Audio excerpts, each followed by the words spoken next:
하나님 아버지 그 은혜와 사랑과 평안이 여러분 가정과 직장에 넘치기를 간절히 축원합니다. 16장에 들어오면서 믿음이라는 주제는 매우 부각되고 있죠. 자, 11절을 한번 보십시오. 그들은 예수께서 살아나셨다는 것과 마리아에게 보이셨다는 것을 듣고도 믿지 아니하니라. 믿음이라는 주제가 나오죠. 그리고 13절 끝에 보면 역시 믿지 아니하니라. 그리고 14절 중간을 보십시오. 믿음 없는 것과, 그리고 16절 믿고, 또 가운데 보면 믿지 않는, 그리고 17절 믿는 자들에게는. 그렇죠? 예수님의 부활과 관련이 되어서 계속해서 믿음이라는 주제가 부각되고 있죠. 왜 믿음이라는 주제를 이토록 많이 얘기할까요? 왜 믿음이 우리에게 중요한 것일까? 결론적으로 여러분들에게 말씀드리면, 시간이 지나갈수록 예수님의 부활은 결국 믿음으로밖에는 받아들일 수 없다라는 점이에요. 예수님 당시에는 여인들이나 마리아나 제자들이나 예수님의 부활을 보기도 했고 만지기도 했잖아요. 그러니까 자연스럽게 예수님의 부활을 믿을 수밖에 없죠. 그런데 수십 년이 지나가면 이제는 예수님의 부활을 못 보는 세대가 나오거든요. 그러면 부활이 없다라고 말하는 사람들이 분명 생겨나게 됩니다. 100년, 200년 지나보세요. 부활을 기억하는 사람들이 얼마나 있겠어요.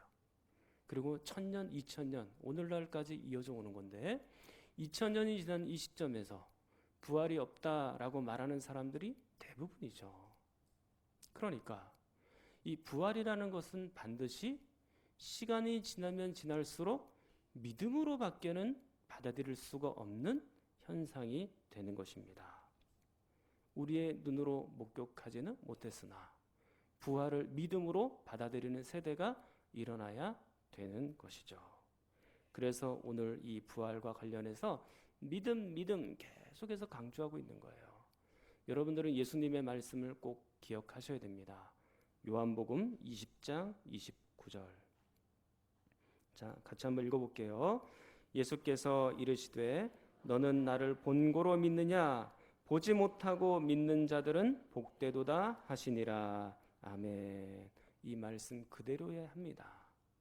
자, 이렇게 시간이 흐른 이유도 있겠지만 오늘날 근본적으로 사람들이 부활을 믿지 못하는 이유가 무엇일까? 14절을 중간쯤에 보시면 마음의 완악함 때문입니다. 완악함이란 돌처럼 아주 딱딱하게 굳어진 마음, 아주 쌀쌀하고 냉정한 마음, 그게 바로 완악한 마음인 것이죠. 죄가 그를 지배하고 있어서, 사단이 그를 붙들고 있어서 그들의 마음은 그렇게 완악해져 가는 겁니다. 심지어 사단은 인간의 이성과 과학을 이용하고 앞장세워서 믿음을 파괴하죠. 인간의 이성이나 과학은 좋은 거예요. 하나님께서 우리들에게 선물로 주신 것이죠. 그런데 이게 사단의 손에 들어가게 되면 사단은 그 이성과 과학을 교묘하게 악하게 이용할 뿐이에요. 우리가 부활을 믿지 못하게 하는 방향으로, 그리고 우리의 마음을 완악하게 하는 방향으로 자꾸 사단이 그것을 이용한다라는 얘기죠. 그런데 문제는 부활을 믿는다라고 말하는 사람들에게도 있다라는 점이에요. 우리가 하나님의 말씀을 여전히 듣고 부활을 믿는다라고 생각하지만 마음이 완악하고 돌처럼 딱딱하게 굳어있는 경우들이 있습니다. 하나님의 말씀대로 살지 않고, 또 하나님의 말씀을 제대로 듣지도 않고, 그 하나님 말씀을 향한 믿음도 없어지고, 늘 그들의 마음은 제자리 걸음이고 오히려 더 악하게 퇴보하는 그런 경우들도 있는 것이죠. 그런 사람들이 정말로 구원받은 사람들일까요? 믿음이 있다, 예수 그리스도의 십자가 부활을 다 믿는다, 그렇게 얘기하면서도 여전히 불신자들과 똑같이 말하고 그들보다 더 악하게 살아가는 것, 그것은 우리가 구원받은 사람이라 라고 말할 수 있을까? 십자가와 부활을 믿으면 영원히 변화되게 돼 있어요. 영원히 변화되었는데 우리의 삶이나 말 솜씨나 그게 여전히 똑같다면 그것은 우리의 영혼이 변화가 안 됐다는 얘기죠.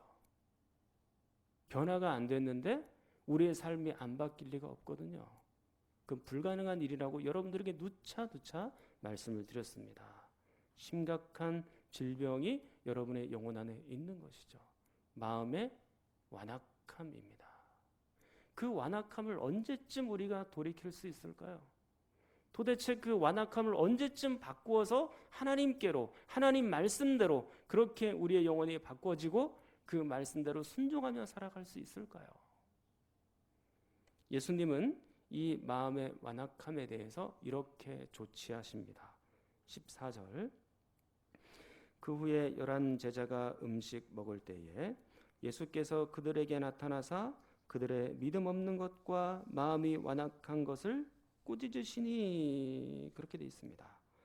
부활을 믿지 않는 완악함에 대해서 예수님이 어떻게 하셨나요? 꾸짖었다, 그렇게 되어 있어요.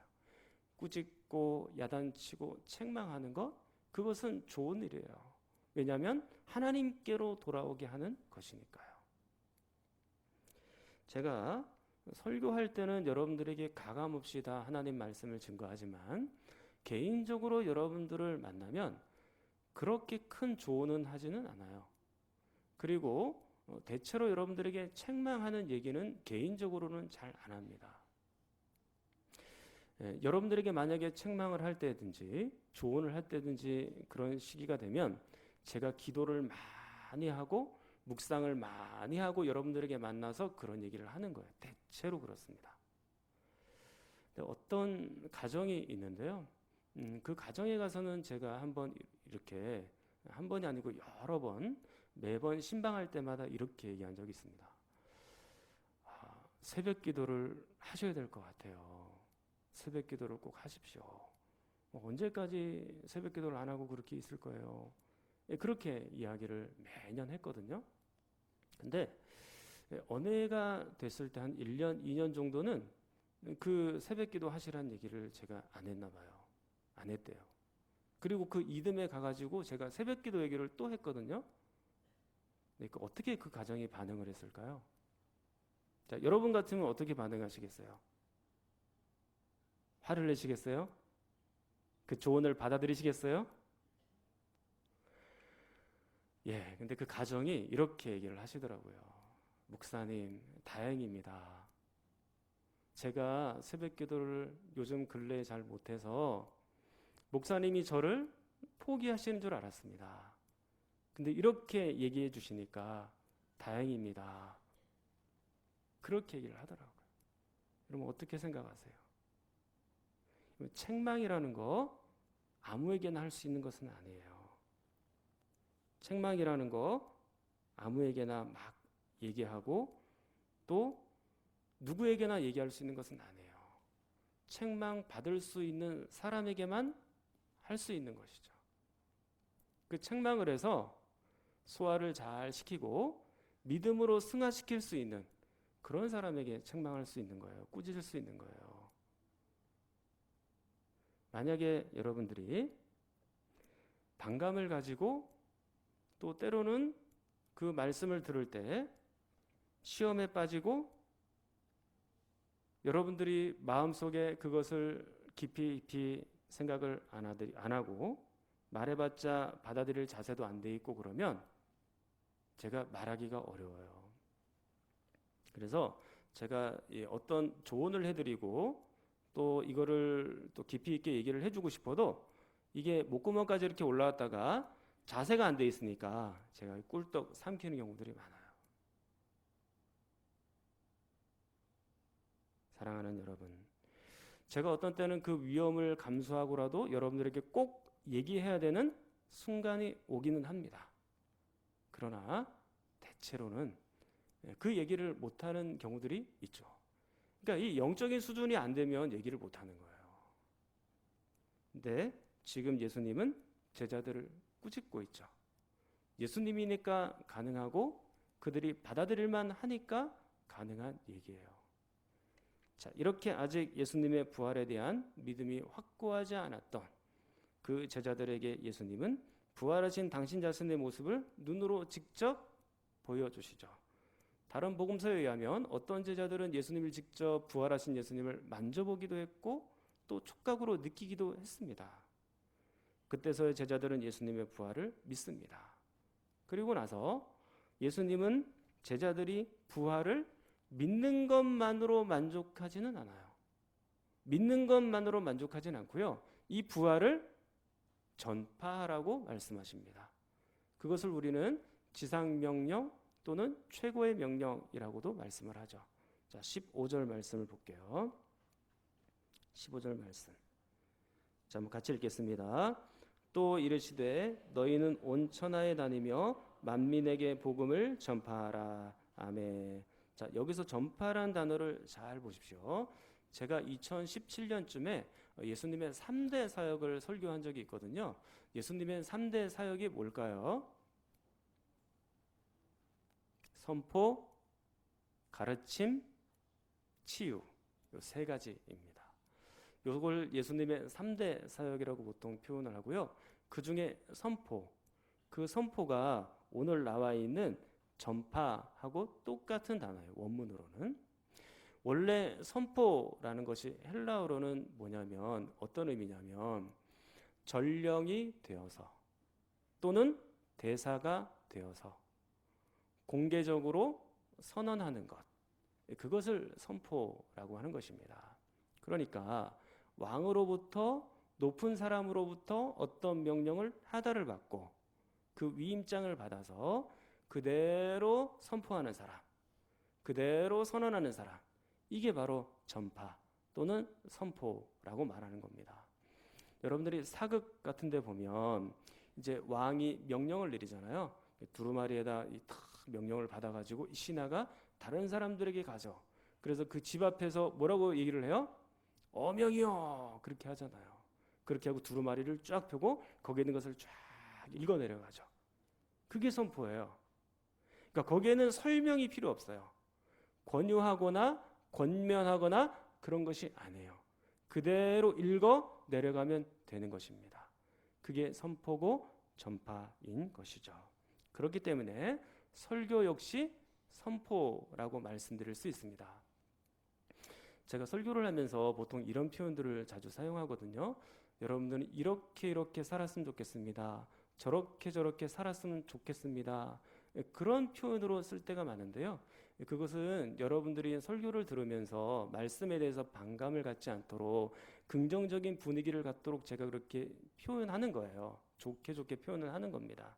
그러나 여러분들이 받아들이든 받아들이지 않든 또 여러분들이 반감이 있든 반감을 가지지 않든 하나님께서 제 입에 말씀을 주시면 그대로 증거하고 얘기하는 것이 바로 설교입니다. 여러분들의 동의를 구할 필요도 없죠.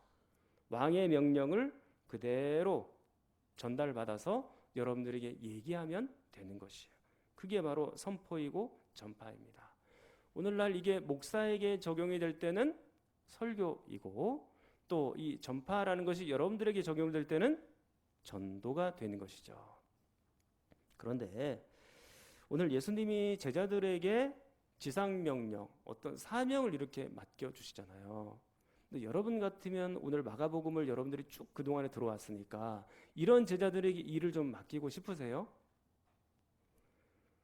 여러분들은 아마 맡기신다 그렇게 얘기할 수 있겠지만 제 입장에서 봤을 때는 이 정도의 제자의 수준으로는 일을 맡길 수가 없다.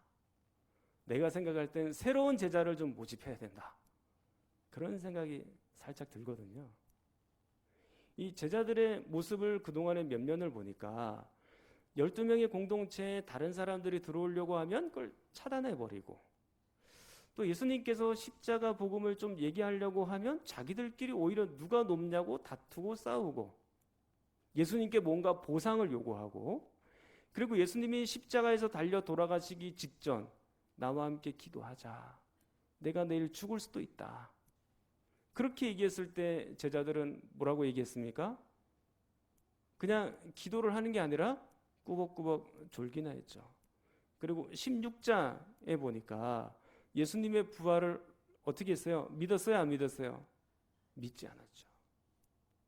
이런 제자들에게 뭔가 사명을 맡기고 싶겠어요? 저는 그러고 싶진 않아요.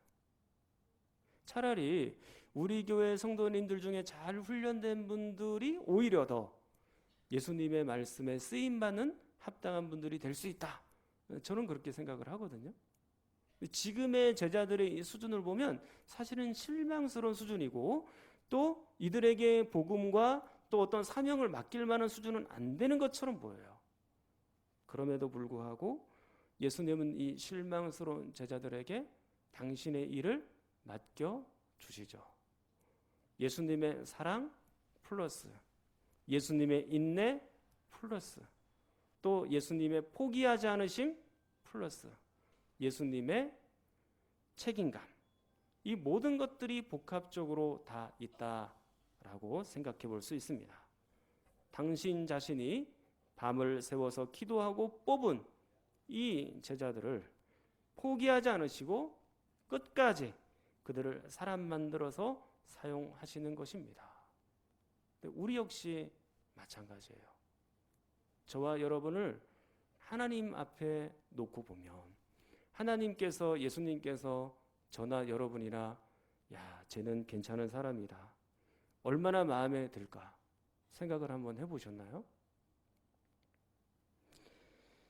하나님은 완전한 분이신데 그럼에도 불구하고 나처럼 이렇게 연약한 사람을 지금 또 강단에 세우셔서 하나님의 말씀을 증거케 하는 중이죠. 저는 그 하나님 앞에 그게 너무나도 감사한 거예요. 하나님께서 아직도 나를 포기하지 않으셨구나. 그래서 여러분들에게 여전히 목양하게 하시고 여전히 설교를 하게 하시는구나. 그게 너무너무 고맙고 감사한 거예요. 때로는 막 하나님 앞에 죄송스러운 마음이 들 때가 많아요. 제가 늘 연약하니까. 그런데 여러분 역시 마찬가지입니다. 하나님께서 여러분들에게 주의 일을 맡기시고 직분을 맡겨주시고 전도의 사명을 맡겨주신 것은 여러분이 뭔가 굉장히 잘한 일이 있어서 굉장히 뭔가 대단하기 때문에 그 일을 맡겨주신 것이 아닙니다. 여러분들이 부족하지만 연약하지만 하나님께서 여러분들에게 그 일을 맡겨주신 것 뿐이에요. 그러니 동시에 감사와 겸손한 마음으로, 두렵고 떨리는 마음으로 그 사명과 직분을 감당해야 되는 거예요. 우리 교회에서는요, 겸손하지 않으면 일을 못해요. 제가 겸손에 대해서 진짜 많이 강조했잖아요. 그리고 겸손하지도 않고 말도 많고 그러면 우리 교회에서는 일하기에 합당한 일꾼이 아니에요. 그런 사람들은 나중에 투표할 때 굉장히 조심스럽게 투표해야 돼요. 우리 교회에서는 겸손하게 하나님 앞에 엎드려서 감격하는 마음을 가지고 일할 사람, 그런 사람이 꼭 필요한 거예요. 지금도 우리는 수도 없는 허물과 부족함 가운데 살아가죠.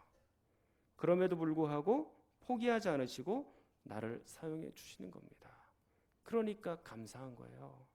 그럼에도 불구하고의 사랑이죠.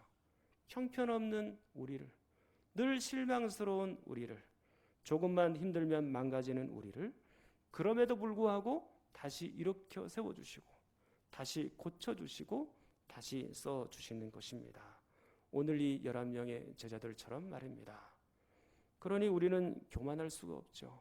늘 겸손한 마음으로 주의 일들을 감당해야 되는 것이에요. 자, 그러면 다시 15절로 돌아와서 전파의 내용이 뭔지를 생각해 볼게요. 전파의 내용. 전파의 내용은 무엇입니까?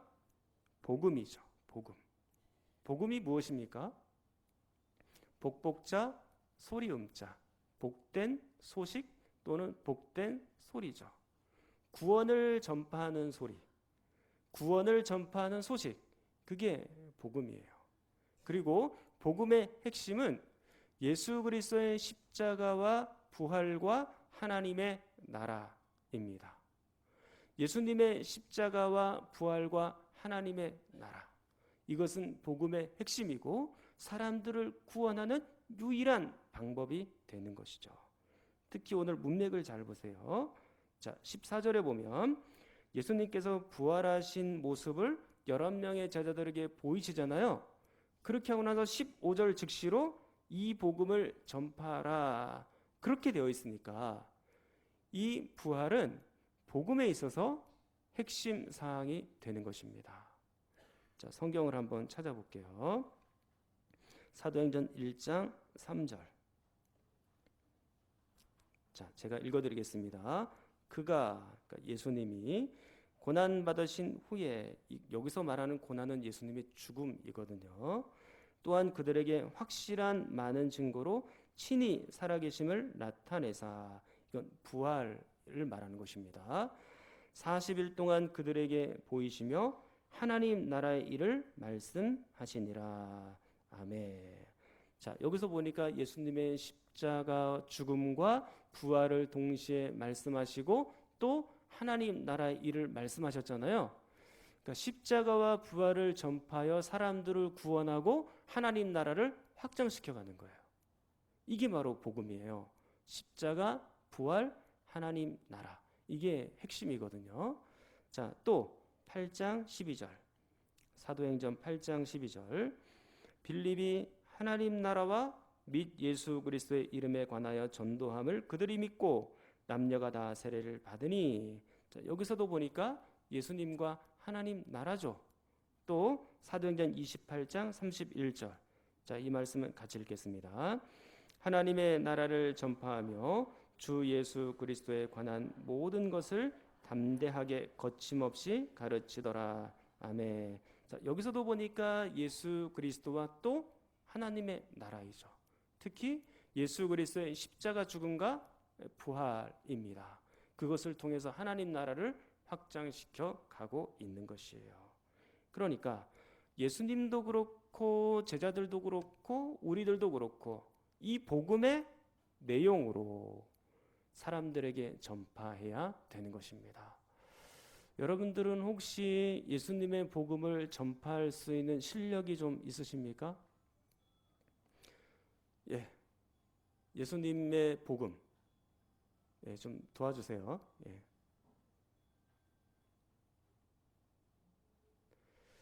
예, 예수님의 복음을 증거할 실력이 여러분들에게 사실 좀 있어야 되는 것입니다. 잘 한번 들어보십시오. 짧게 제가 복음을 소개해 드릴 테니까요. 우리는 죄인입니다. 하나님을 몰랐던 죄인, 하나님 말씀대로 살지 못했던 죄인입니다. 이 죄인은 반드시 죽음에 이르게 되어 있고 하나님의 심판을 받아 지옥에 가게 됩니다. 그런데 하나님께서 이 땅에 예수 그리스도를 보내주시고 그 예수 그리스도를 십자가에서 죽게 하시고 3일 만에 예수님이 부활하셨습니다. 그렇게 해서 우리의 모든 죄를 다 용서하셨고, 그리고 그 예수 그리스도와 함께 살고 또 구원을 받게 되고 천국 백성이 된 겁니다. 그런데 이 모든 것들을 아는 것만으로 그치면 안 되고요. 반드시 믿으셔야만 됩니다. 그때에서야 우리는 비로소 하나님의 자녀가 되고 천국 백성이 되는 것입니다. 그렇게요. 자, 짧게 저희가 여러분들에게 복음의 핵심에 대해서 말씀을 드렸는데 이 정도는 여러분들이 다 전달할 수 있죠. 지금 교회 다니신 지가 수십 년이 됐잖아요. 수년이 됐고 수십 년이 됐으면 이 정도 얘기는 할 수 있어야 되는 거죠. 맨날 얘기하면 교회 한번 와보세요. 물론 그것도 잘하는 거예요. 잘하는 거긴 한데 이제는 복음의 내용에 대해서 수십 년을 교회 다녔으면 이 정도는 전파할 수 있어야 되죠. 머릿속에 있어서 얘기할 수 있는 실력이 좀 있어야 되죠. 얘기하다 보면 이런 얘기들 할 수 있죠. 그죠? 이 정도는 하셔야 됩니다. 예, 안 되면 나중에 홈페이지 들어가셔서 다시 한번 설교 들으시면서 달달달 좀 외워보세요. 외워가지고 교회만 와라 이 얘기만 하지 말고 예수님의 십자가 부활 하나님 나라도 좀 증거하고 전하십시오. 자, 이제는 전파의 범위입니다. 전파의 범위 15절을 다시 볼게요. 온 천하에 다니며 만민에게, 그렇게 되어 있죠. 전파의 범위는 한마디로 얘기하면 온 세상이에요. 그런데 잘 보시면 온이니까 모든, 전체, 전부 그런 뜻이죠. 그리고 천하이니까 이 천하를 헬라어로 하면 코스모스예요. 우리가 알고 있는 그 코스모스와 똑같습니다. 그런데 그 코스모스는 원래 우주를 말하는 거거든요. 굉장히 넓은 범위에서 지금 말하고 있는 거예요. 그리고 또 만민이라고는 하잖아요. 1만만이니까 여기서 단지 만 명의 민족이 아니라 모든 민족에게 그런 뜻이죠. 그러니까 온, 천하, 그리고 만민, 그러니까 이게 얼마나 큰 범위와 얼마나 큰 단위로 반복이 되고 있냐라는 거죠. 그래서 온 세상에 빠짐없이 예수님의 이 복음을 전파하라. 그 범위가 깊이 강조가 되고 있는 것입니다. 그러니까 예수님의 십자가 그리고 부활은 온 세상에 증거되어져야 되는 거예요. 아시아에도 아프리카에도 또 유럽에도 아메리카에도 그 모든 대륙에 모든 민족에 다 이 복음이 들어가야 되는 것이죠. 우리나라의 선교 원년은 언제냐면 1885년입니다. 1885년이니까요. 올해가 선교 134주년이에요. 우리나라에서는. 근데 우리나라에 복음이 들어올 때 그때는 조선시대였죠. 근데 그 조선은 은둔의 나라, 세계에서는 잘 알려지지 않는 그런 나라였어요. 그런데 1885년 4월 5일 부활절 때 제물포를 통해서 언더우드 목사님이 들어오십니다. 우리가 지금 인천에 살고 있잖아요. 그러니까 제물포로 통해서 이 언더우드 목사님이 최초로 목사 선교사로 들어오신 거예요. 그러니까 우리는 이 자부심을 가질 수 있을 것 같아요. 인천에 살고 있는 자부심. 복음이 여기서 첫 발을 내딛었으니까 얼마나 이게 뿌듯한 거예요. 그렇게 해서 언더우드 목사님이 들어오시게 되었는데 그 언더우드 목사님이 우리 한국으로 들어오실 때 한 달 이상의 배를 타고 들어오신 걸로 그렇게 기록되어 있는 것입니다. 그러니까 오늘날에는 뭐 교통이 상당히 좋잖아요. 그런데 한 달 이상 그 배에서 배멀미를 해가면서 이 지구 반대편에 있는 이 한국으로 들어오게 된 거죠. 근데 이 언더우드 목사님은 석학이에요. 이 언더우드 목사는 뉴욕 대학교를 졸업했거든요. 근데 뉴욕 대학교 하면 오늘날에도 명문 학교입니다. 그런데 우리나라에 들어온 많은 선교사님들이 언더우드 목사님뿐만 아니라 많은 분들이 공부를 많이 하셨고 석학인 분들이 우리 한국으로 들어오셨어요. 제가 여러분들이 그분들이 공부를 많이 했다 그걸 강조하려고 하는 게 아니고요. 그분이 적어도 그렇게 공부를 많이 하셨기 때문에 본국에서 살면 잘 먹고 잘 살고 잘 지낼 수 있었다라는 거예요. 그런데 그 모든 안락함들을 다 포기하고 조선으로 아무도 쳐다보지 않는 아무도 바라보지 않는 그 조선이라는 땅으로 들어오시게 된 거예요. 그래서 이분들이 들어오셔가지고 이 성경을 번역을 하고 교회를 세우고 또 학교를 세웁니다. 오늘 뭐 여러분들이 잘 아시는 연세대학교는 이 언더우드 목사님이 설립자이죠. 그렇게 해서 이 복음의 씨앗을 한국 땅에 쫙 뿌려놓은 거예요. 그렇게 하다 그분의 생명이 마쳤고요. 근데 그분이 지금은 어디에 묻혀 계실까요? 이 한국 땅에 묻혀 있습니다. 합정동의 양화진에 가면 양화진 선교사 묘원이 있거든요. 거기에 지금 묻혀 계세요. 근데 언더우드 목사님뿐만 아니라 그분의 아들도 거기 묻혀 계세요. 그리고 그분의 손자까지도 거기에 함께 묻혀 계십니다. 그리고 4대째 이르러서 이제 한국에서 열전히 활동을 하시다가 지금은 아마 4대째 계신 그 아드님은 아마 미국으로 가신 걸로 그렇게 생각이 돼요. 그러니까 그분들이 얼마나 이 한국 땅을 사랑했는지 아시겠죠? 오늘 너희는 온 천하에 다니며 만민에게 복음을 전파하라. 이 말씀을 그대로 실천한 거예요. 예수님이 탄생하신 예루살렘이나 한때 복음이 꽃을 피웠던 유럽이나 그런 땅에서는 아프리카가 훨씬 더 가까워요. 그런데도 불구하고 한국이라는 지구 반대편의 멀고 먼 나라에 이 선교사님들이 오시게 된 거예요. 134년 전 선교사님들의 헌신으로 먼 곳, 그 땅끝과도 같은 이 한국의 복음이 전해진 것이죠. 그리고 오늘날 수많은 성도들이 생겨나게 되었고 예수님을 따르는 제자들이 생겨나게 된 거죠. 그래서 우리는 복음의 빚진 자입니다. 그들로부터 복음을 빚졌습니다.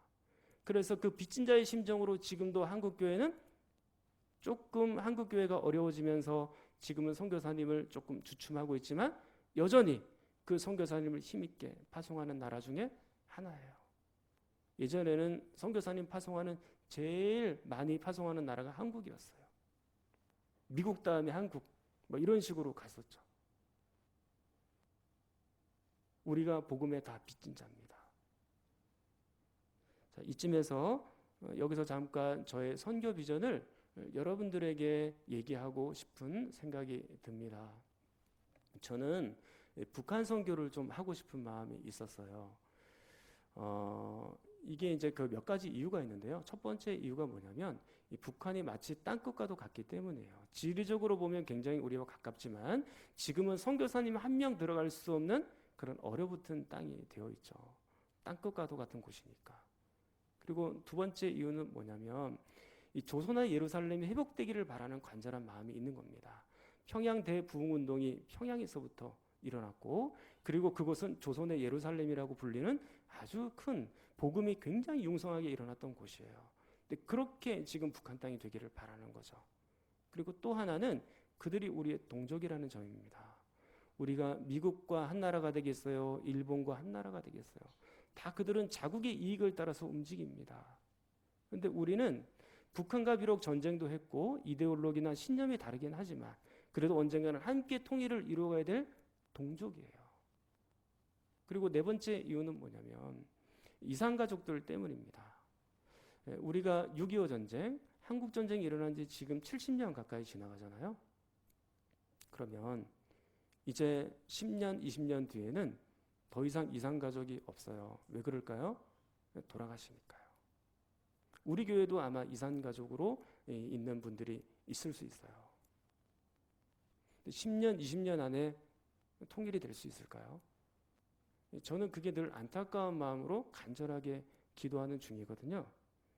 만약에 통일이 된다면 북한 땅 어느 한 곳에 우리 교회가 헌금한 돈으로 예배당을 하나 지어놓고 그곳에서 북한 주민들이 마음껏 하나님을 찬양하고 목 놓아서 하나님 앞에 기도하고 예배드리는 그런 것을 생각하면 마음이 두근두근해요. 지금 당장은 탈북민을 도울 수도 있고 또 북한 선교를 하는 목사님을 도울 수도 있고 협력할 수도 있고 파송할 수도 있겠죠. 그러면 예배당을 짓거나 아니면 목사님을 파송하거나 그렇게 되려고 하면 우리가 물질도 필요하고 헌신도 필요하게 되는 거예요. 그래서 기도가 많이 필요하고요. 근데 여러분들이 아마 여기쯤에서 이렇게 생각할 수 있겠습니다. 도대체 얼마나 우리가 많이 헌신해야 되는 걸까? 그렇게 생각할 수 있겠죠. 여러분 너무 그렇게 염려하거나 걱정하지는 마세요. 이것은 저의 꿈만으로 이루어지는 것은 아니고요. 저의 욕심으로 막 무리하게 추진될 그런 것도 아닙니다. 그리고 반드시 북한 선교만 해야 된다라는 것도 아니에요. 이것은 하나님이 해주셔야만 가능한 거예요. 혹시 하나님이 방향을 바꾸시잖아요. 그러면 저는 그 방향에 바꾸는 것에 따라서 순종할 수 있고 우리 모두가 거기에 순종해야 되는 것이에요. 하나님이 원하시는 곳에 우리가 해야 되는 거죠. 그리고 여러분들의 동의가 있어야 됩니다. 그리고 역시 환경도 열려야 돼요. 교회 형편이나 상황도 우리가 봐야 하는 것이죠. 우리 교회가 협력해야 될 선교사님도 있습니다. 그렇기 때문에 함부로 막 시작할 수 있는 것은 아니고 무작정 할 수 있는 것은 아니고 우리가 이런 걸 나중에는 해보고 싶다라는 꿈을 마음속에 간직한 채로 여러분들이 기도를 일단 열심히 하십시오. 그리고 해외 선교뿐만 아니라 국내 선교도 열심히 해야 돼요. 우리 교회 이름이 뭐예요? 만수중앙교회잖아요. 그럼 만수중앙교회는 만수동에 있는 교회라는 거예요. 그러면 이 만수동을 중심으로 해서 우리가 이 일대에는 이 복음을 좀 열심히 증거하는 일들을 좀 해야 된다라는 겁니다. 우리가 이 지역 사회를 살리기 위해서 여러 가지로 일들을 하죠. 물론 국내 선교 또 미자립교회 목사님들을 돕는 일도 하지만 우리가 또 매년 이게 만수 사동이나 이동의 어려운 이웃들을 위해서 또 쌀도 이렇게 후원하고 그렇게 하거든요. 근데 이게 요거만 그치면 안 되고요. 범위가 점점 넓어져야 되는 거예요. 그래서 지금 우리가 이제 장학금이 우리 교회 안에서만 이렇게 청년들이나 중고등학생들한테 주고 있잖아요. 근데 저는 이 장학금을 이제는 좀 외부로도 전달하고 또 외부에 있는 학생들에게도 이 장학금을 주어서 좀 넓혀야 되고 그들이 복음에 대해서 관심을 갖도록 만드는 일도 중요하다고 생각을 합니다. 그리고 이 결식 아동들 요즘에도 아직도 있거든요. 근데 그 결식 아동을 이 만수동 주변에 있는 사람들을 그 아이들을 좀 도와주고 그런 일도 하나의 방법이 될 수 있겠죠. 사랑하는 성도 여러분, 우리는 어떤 방식이든지 그것이 성경적이라고 한다면 우리는 온 천하에 다니며 만민에게 복음을 증거해야 됩니다. 복음의 내용, 예수 그리스도의 십자가와 부활, 그 하나님 나라를 지금도 힘있게 전파해야 되는 것이죠. 물론 해외에도 선교해야 되지만 국내에 있는 선교도 굉장히 많이 필요하다라는 것을 여러분들이 기억하시고 여러분 주변에 아직도 믿지 않는 사람들이 많잖아요. 그들에게 복음을 증거해야 되는 것입니다. 물론 찬송가 가사에 있는 것처럼 먼 곳에 나가서 우리가 복음 전하지 못하지만 그러나 적어도 내 주변에 있는 사람들에게는 이 하나님의 말씀, 이 복음을 전해야 되는 것이죠. 사랑하는 성도 여러분, 여러분 한 명 한 명이 복음을 증거하는 참된 선교사가 되기를 축원합니다. 우리는 복음의 빚진 자예요. 그걸 꼭 기억하셔야 됩니다. 복음을 누군가에게 갚아 주어야 합니다. 여러분들이 복음의 등대 그리고 진리의 등대가 되어서 수많은 영혼들과 이 지역에 있는 사람들을 구원해내는 그런 여러분이 되기를 축원합니다. 한번 우리 통성으로 기도하겠습니다. 하나님 아버지, 11명의 제자들과 같이 연약한 자들을 포기하지 않으시고 온 천하의 복음을 전할 전도자로 세워주신 것처럼 우리같이 부족하고 허물 많은 자에게도 하나님의 일을 맡겨주시고 직분을 주셔서 주의 일을 하게 하시니 감사합니다. 더욱 겸손하게 주의 명령을 받들어 우리가 만나는 사람들에게 주의 십자가와 부활을 선포케 하여 주시옵소서. 우리 교회가 가야 할 해외 선교와 국내 선교의 방향을 깨닫게 하여 주옵소서. 우리 환우들과 나라와 민족을 위해서도 함께 기도합니다.